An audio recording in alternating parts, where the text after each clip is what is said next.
جی میرا نام انور زیب ہے، میں ممبر بھی ہوں کلفٹن اور میں شہید فیملی سے ہوں، شہید کا بھائی ہوں میں چھوٹا.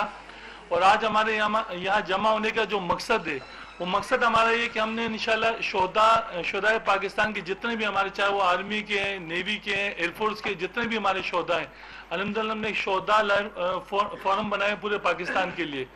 اور اس کے بنانے کی وجوہات کیا ہیں، اس کے اغراض و مقاصد کیا ہے. میں سمجھتا ہوں یہ جو ریسنٹ ایک آپ تمام دوستوں کی نظروں سے گزرا ہوگا، جو ملٹری کورٹس کی بندش کا ایک فیصلہ سامنے آیا ہے سپریم کورٹ کی جانب سے.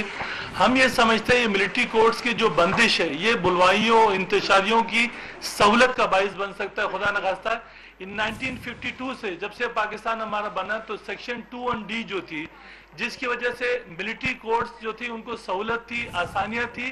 وہ دہشت گردوں کے خلاف، بلوائیوں کے خلاف اور اس طرح کے جو ٹیررزم کو سپورٹ کرنے والے لوگ تھے، بالخصوص جاسوس وغیرہ. اور میں اس وقت اس تاریخی دن کے موقع پہ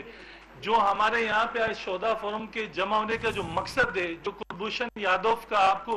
پتہ کہ جس طریقے سے کیس چل رہا تھا، جس میں ہمارا ازلی دشمن بھارت جو ہے وہ اپنے جاسوس کو، جو انٹرنیشنل جاسوس ہے جس نے اس ملک میں نہ صرف ٹیررزم کے واقعات کروائے بلکہ لسانی، مذہبی اور فرقہ وارانہ فسادات میں یہ شخص یہاں پہ شامل رہا پورے پاکستان کے اندر. اس انٹرنیشنل جاسوس کی آسانی کا ہم یہ سمجھتے ہیں، یہ جو سیکشن 2(1)(d) جو ہے 1952 کا، اس کی بندش سے، ملٹری کورٹ کی بندش سے آپ انٹرنیشنل دنیا کو کیا پیغام دینا چاہتے ہیں؟ آپ مجھے بتائیں کہ انٹرنیشنل دنیا میں جہاں پہ اب دوبارہ سے یہ کیس کھلنے جا رہے ہیں، جب وہاں پہ کیس کھلے گا، جو انٹرنیشنل عدالت ہے وہ جب کہے گی آپ کے اپنے ملک میں، اس وقت آپ کے اپنے ملک میں اس حوالے سے جو سیکشن تھا 2(1)(d) اس کو ختم کر دیا گیا ہے.